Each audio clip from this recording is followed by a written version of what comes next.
Radio Publique Africaine.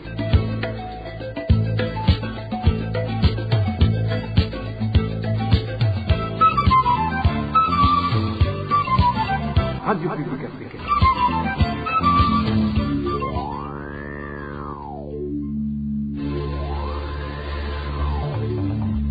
C'est le moment de suivre le journal parlé en français. À la présentation, Émile Nivasumbo. Nous sommes le 13 août 2024 et voici les titres de cette édition.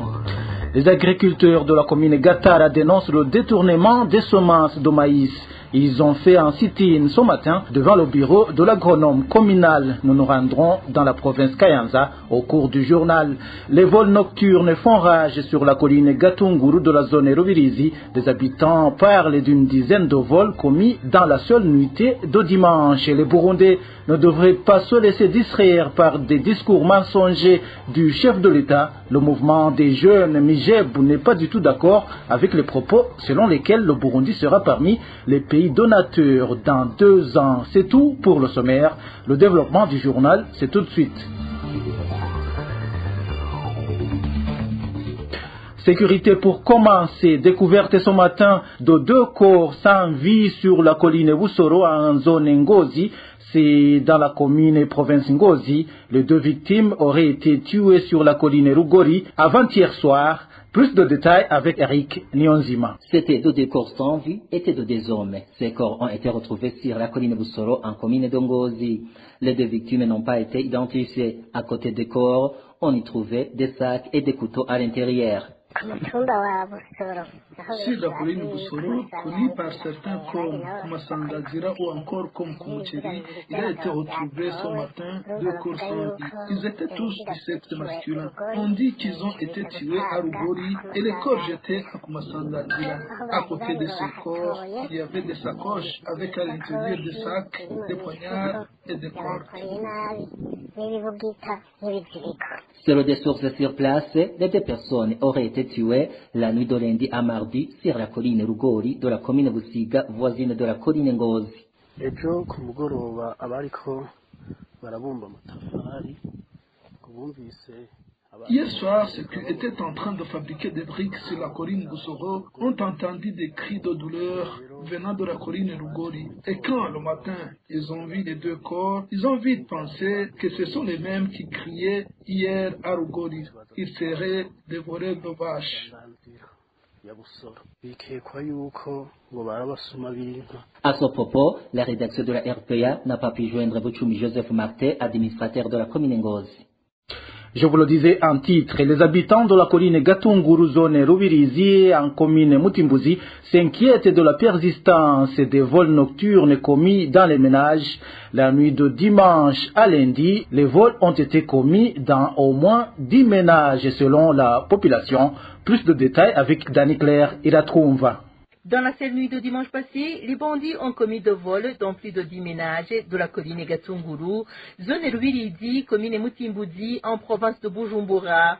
Notre source fait savoir que ces bandits visaient surtout les compteurs et les robinets pour l'eau. Les bandits ont encore repris à Gatunguru. Ils ont volé dans plus de 10 ménages des compteurs et des robinets. Ils n'ont pas été inquiétés alors que des Imbonerakure font des rondes nocturnes. Tu comprends que c'est terrible. Les habitants de la colline Gatunguru disent ne pas comprendre pourquoi les autorités administratives ne prennent pas des mesures adéquates pour juguler ce banditisme.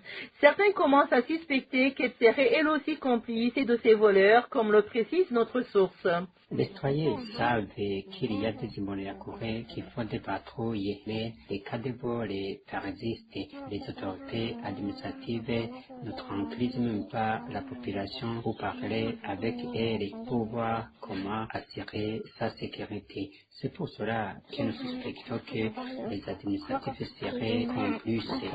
À ce sujet, la rédaction de la RPA a contacté Simeon Wutoyi, administrateur de la commune Mutimbuzi, mais il n'a pas voulu s'exprimer.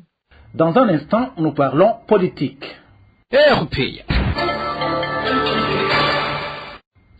La coalition Sénared Giriteka s'insurge contre les tracts qui circulent depuis un certain temps et qui, selon elle, contiennent un venin dangereux entre Hutu et Tutsi. Pour le Sénared, ces messages sont l'œuvre du parti CNDD-FDD et disent que cette coalition a été mise en place par Feu Major Pierre Buyoya. Nadège Irakoze nous en dit plus. Dans son communiqué sorti ce mercredi 13 août 2024, le Snared Giriteka fait savoir que le parti CNDD-FDD est en train de semer la confusion à travers les tracts non signés qui circulent sur les réseaux sociaux. Le Snared Giriteka souligne que ce comportement qualifié d'irresponsable est dicté par un petit groupe de généraux mafieux issus de l'armée et la police qui se servent du parti CNDD-FDD pour réprimer la population et piller le pays. Pour le Snared, ces gens qualifiés de prédateurs s'acharnent contre lui car le Snared Giriteka est une organisation politique compétente, capable de redresser le pays sur base du compromis de l'accord d'Arusha pour la paix et la réconciliation au Burundi. À travers ce communiqué, le Snared Giriteka rappelle qu'il n'est pas membre du CRN Ingeri Yarugamba, tel que l'écrivent les manipulateurs du CNDD-FDD. Donc, ce sont deux organisations politiques distinctes. Dans ce communiqué, le Snared Giriteka souligne qu'il a été créé à Addis Abeba, capitale de l'Union africaine, au lendemain du troisième mandat illégal et illégitime imposé par Feu Président Pierre Nkurunziza au peuple burundais et à l'ensemble de la communauté internationale, et que Feu Président Major Pierre Buyoya, tant cité par le pouvoir de Gitega, n'était pas présent ce jour à Addis Abeba et que jusqu'à sa mort, il n'a jamais participé à une seule réunion du Snared. Ainsi, le Snared Giriteka invite les Burundais à mettre de côté tout ce qui les divise pour mettre en avant les intérêts de la nation afin de démanteler le CNDD-FDD et son mensonge. Le mouvement Mapu Burundi Buhire indique qu'il n'est pas du tout membre de la nouvelle coalition CRN Ingeri Yarugamba. Dans un communiqué sorti ce lundi, le mouvement Mapu Burundi Buhire indique qu'il reste toutefois ouvert à toute synergie allant dans le sens d'une coopération stratégique ou pragmatique. Le mouvement réaffirme son engagement d'œuvrer pour le renforcement des collaborations interorganisationnelles sur des projets élaborés en étroite concertation et qui portent sur les intérêts et les préoccupations de tous les citoyens burundais. Parlons gouvernance sans transition. Le projet de construction d'un centre commercial moderne sur le site qui abritait le marché central de Bujumbura est annoncé par le gouvernement. Depuis déjà 10 ans, le gouvernement s'était engagé d'abord à construire lui-même ce centre avant d'inviter les partenaires intérieurs et extérieurs à participer à l'exécution du projet. La société Uwakaneshen Group récemment annoncée est la troisième société citée dans ce projet. Les deux autres avaient été approuvés par le Conseil des ministres. Inès Gakiza. Nous traitons la question concernant l'ancien marché central de Bujumbura. Les travaux débutent avant la fin de cette année. D'ici peu, vous verrez, la place commencera à être dégagée.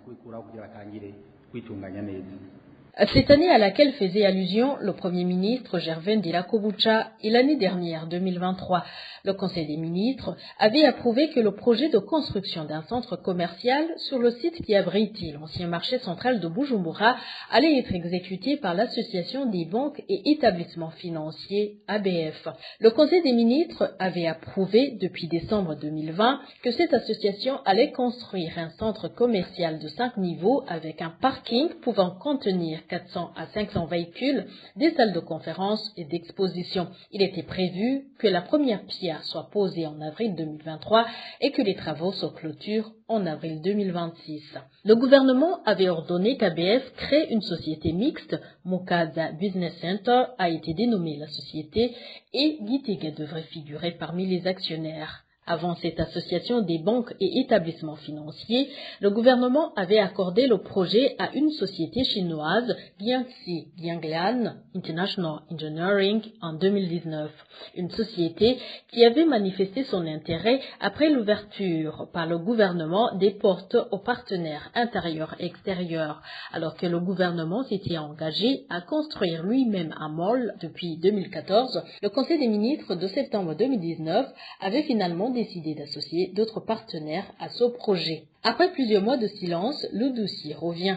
La semaine dernière, le Bura a publié qu'il exécutera le projet en partenariat avec la société Ubaka Nation Group et que des études en rapport avec ce projet sont déjà faites. Dans sa publication du 8 août, l'Office burundais de l'urbanisme et de l'habitat a annoncé que les conventions de partenariat devront être signées au plus tard le 14 de ce même mois d'août. Cette association de la diaspora avait sollicité le marché auprès du président de la République au cours de sa rencontre avec la diaspora burundaise à la fin du mois de juillet et ce dernier d'instruire aux dirigeants de l'Obura de recevoir le groupe. Le dossier ayant été fait une affaire interne de l'État, les Burundais n'ont pas été notifiés des raisons d'une non-application des décisions du Conseil des ministres. Presque tous les chefs de service, de même que la DG de la SOSUMO, sont trempés dans les détournements et malversations de biens de cette société étatique aujourd'hui au bord de la faillite. Mais ce qui inquiète le plus le personnel, c'est le silence complice du président Ndayishimiye qui semble couvrir ses agissements. Josiane Mouzanez. Le responsable, indexé particulièrement par le personnel de la SOSUMO dans ses malversations et détournements des biens publics, est la directrice administrative et financière, Dame Marie-Rose Karenzo, et serait derrière toutes les magouilles opérées dans cette usine, en plus de briller par son ethnicisme et régionalisme poussé à outrance. En effet, cette dernière aurait une dent contre tout membre du personnel ayant été engagé avant la venue du parti CNDD-FDD. Le second responsable est le chef de production du sucre, nommé Jean-Pierre Calorero. Ce dernier se trouve également être le point focal du parti CNDD-FDD au sein de la SOSUMO et collaborerait étroitement avec la chef du personnel pour ce qui est du recrutement des nouveaux travailleurs. De plus, ce dernier fait partie des membres d'une commission chargée de repérer les terres arables de la SOSUMO que les responsables s'approprient ensuite pour leurs intérêts. Selon nos sources, c'est lui le responsable du bar dénommé Payotte, un bar dont les actionnaires sont les dirigeants de la SOSUMO, lequel bar utilise le charroi de la SOSUMO ainsi que le carburant de l'entreprise pour son approvisionnement. Un autre cadre impliqué dans cette malversation est le prénommé Vianney, chef du service informatique. Ce dernier, aidé par les prénommés Clovis et Benoît, qui sont des juristes de la SOSUMO, font tout pour évincer toute voix qui ose s'insurger contre les abus commis par les autorités de cette entreprise étatique, appuyé par le responsable de la sécurité nommé Anakle Ndaikeza. Les autres responsables impliqués dans cette malversation sont les nommés Magaruka et Diane Ndaikeza, respectivement chef du service vente et caissière. La liste de cette mafia comprend également le chef du service maintenance et des équipements agricoles, MEA en sigle, nommé Arnaud Nikouzwi, un certain Emmanuel, responsable de mécanisation agricole, ainsi que le responsable des plantations nommé Joseph Nakamurenga. Tous les trois, révèlent nos sources, ont leur dernier mot en ce qui est de l'attribution des terres de la SOSUMO aux responsables. Tout ce monde sème la pluie et le beau temps sans être inquiété par l'administrateur directeur général de la SOSUMO, le général-major Aloïse Ndaïkengroukié, vu qu'il s'est lui aussi taillé la part du lion en s'octroyant 4 hectares dans lesquels il cultive ses patates douces. Ce dernier, selon un des cadres de la SOSUMO qui s'est confié à la RPA, serait le protégé du président Évariste Ndayishimiye.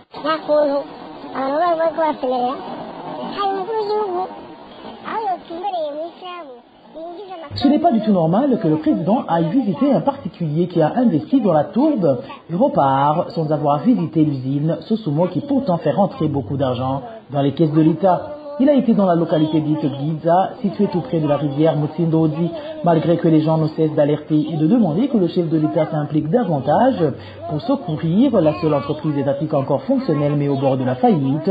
Il n'a pas daigné s'enquérir de la situation. Mais bizarrement, il a séjourné au bar La Payotte et a passé la nuit dans les appartements VIP appartenant à ce bar. C'est vraiment dommage que depuis son investiture, le président n'a jamais visité la SOSUMO.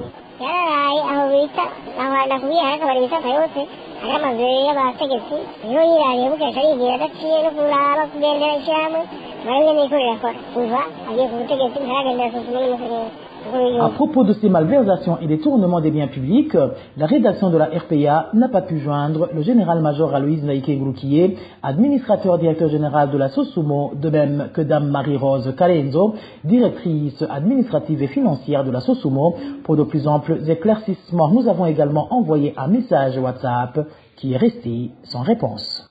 Pour clore la page gouvernance, ce matin, il y a eu sit-in au bureau de l'agronome communal de Gatara. Les agriculteurs de cette commune et de la province Kayanza dénoncent le détournement des semences de maïs destinées au marais. L'agronome communal les aurait mis dans sa boutique pour les vendre à un prix exorbitant. Elvis Nyomungere pour plus de détails.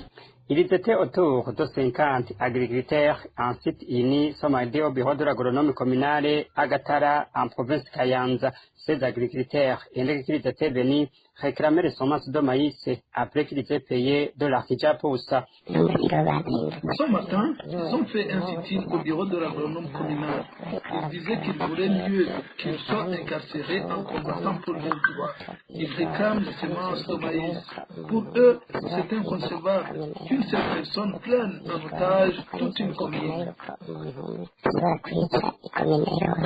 C'est la semence de maïs de type Panard 53, une variété qu'il devait planter dans les vallées. Le buté a atterri dans les stocks de la commune il y a une semaine, mais serait en train d'être détourné. Le principal accusé est Ndaïga Evariste, agronome communal. C'est lui vendrait en retour cette variété de maïs dans sa boutique à un prix très élevé.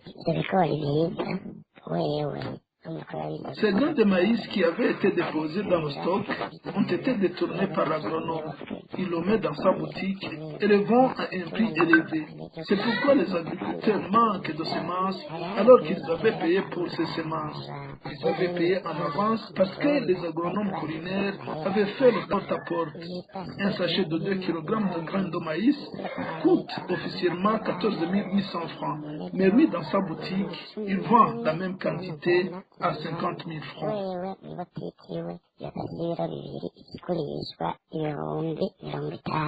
Selon les agriculteurs, il leur indique qu'il viendra lui-même dans les champs avec les semences pour superviser le semis. Et maintenant, il vient de changer de tactique. Il dit qu'il devra lui-même superviser la semence. Alors ici, on se demande si une seule personne peut superviser toute une commune. La rédaction de la RPA a réussi à joindre Evariste Sindaïgaya, agronome communal à Gatara. Il rejette les accusations selon lesquelles il vend dans sa boutique des maïs de la variété Panard 53 pour le maïs qu'il vend et d'une autre variété qu'il a cherché dans les voies légales. Toutefois, il reconnaît qu'il dit aux agriculteurs qu'il ira lui-même superviser le semis. Il est à signaler que la commune Gatara est composée de 28 collines. Dans un instant, nous parlons économie. RPA. Dans 2 ans, le Burundi deviendra un pays développé qui n'aura plus besoin des aides provenant de l'extérieur. Ce sont plutôt d'autres pays qui viendront lui demander son assistance.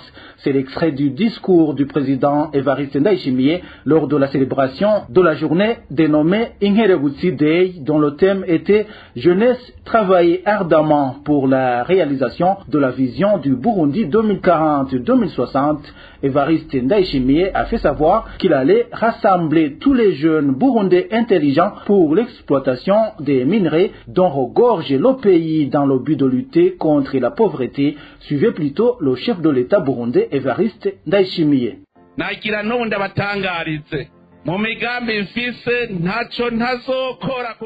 Je voulais encore une fois vous annoncer que parmi mes projets, je ne ménagerai aucun effort pour que le Burundi soit un pays qui ne demande plus des aides. Et cela ne va pas prendre plus de 2 ans. Nous allons faire tout ce qui est possible, car Dieu nous a donné la richesse, jusqu'à ce que nous n'ayons plus besoin de demander des aides, mais que ce soit plutôt les autres qui viendront nous demander de l'aide. Nous avons des minerais. Actuellement, j'ai pris une décision de rassembler tous les jeunes intelligents, tout Burundais intelligents où qu'ils soient, pour qu'ils viennent et que nous exploitions nos minerais afin de les vendre sur le marché qui existe déjà. Vous verrez qu'au Burundi, il y aura plusieurs industries. Le Burundi est en train de renaître. Nous avons ce rêve et nous l'avons déjà vu. Le Burundi est un pays d'espoir.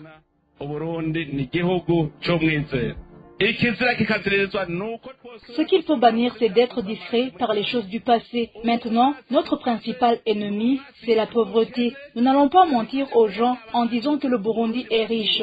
Le Burundi n'est pas encore riche, mais il est riche car il a le capital humain et naturel. Et c'est cela que nous allons exploiter jusqu'à ce que les gens soient dans l'étonnement. Nous avons envoyé nos citoyens étudier dans d'autres pays. Pour qu'un pays arrive à se développer, il doit y avoir des actions. Que personne ne vous trompe, tu ne peux pas te développer grâce aux aides.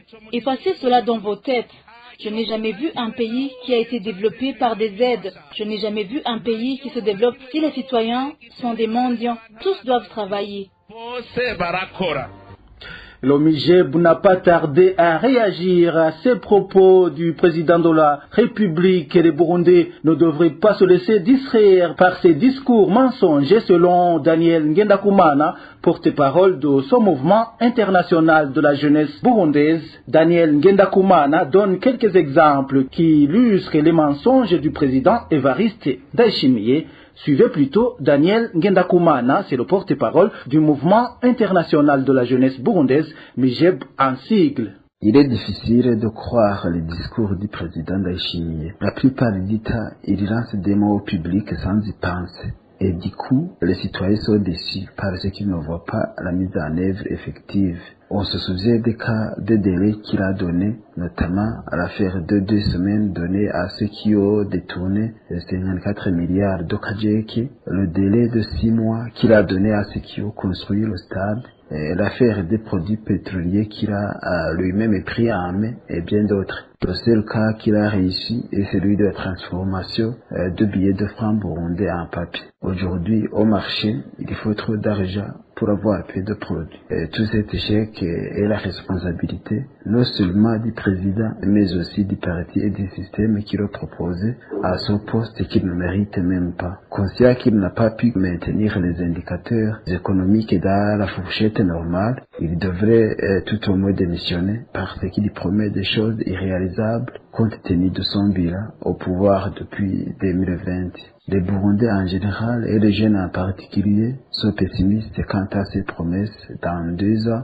Même son chantage à la vision 2040 et 2060 ne peut se réaliser car il n'y a pas de planification spécifique, mesurable, atteignable, réaliste et temporairement définie. Les jeunes devraient se préparer à prendre les choses en main, sinon les conséquences les attendent.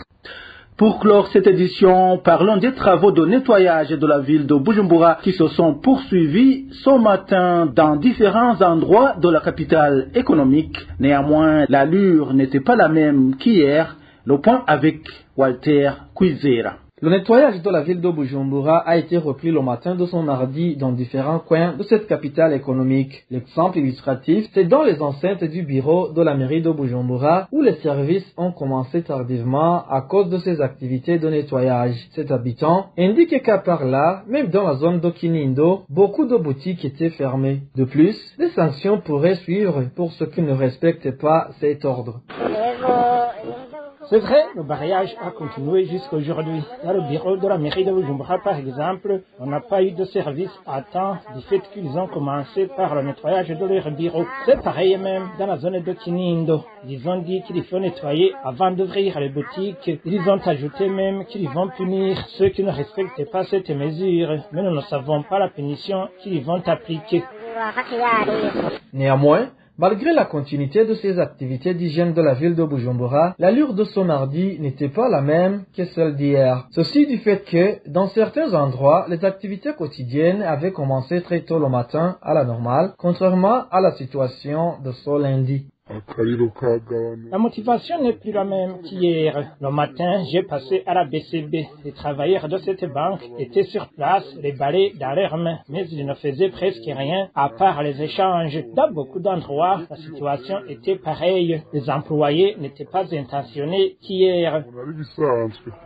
La mesure de nettoyage de la ville de Bujumbura a commencé ce lundi, surtout dans les départements publics. Malheureusement, la dite mesure n'a pas été bien accueillie par la plupart des concernés du fait qu'elle a été prise et mise en place brusquement sans toutefois avoir été bien élaborée avant sa mise en application. Voilà, c'est ainsi que s'achève l'édition du 13 août 2024. Et à la présentation de ce journal, c'était Émile Nibasumba. Merci de nous avoir suivis. Au revoir.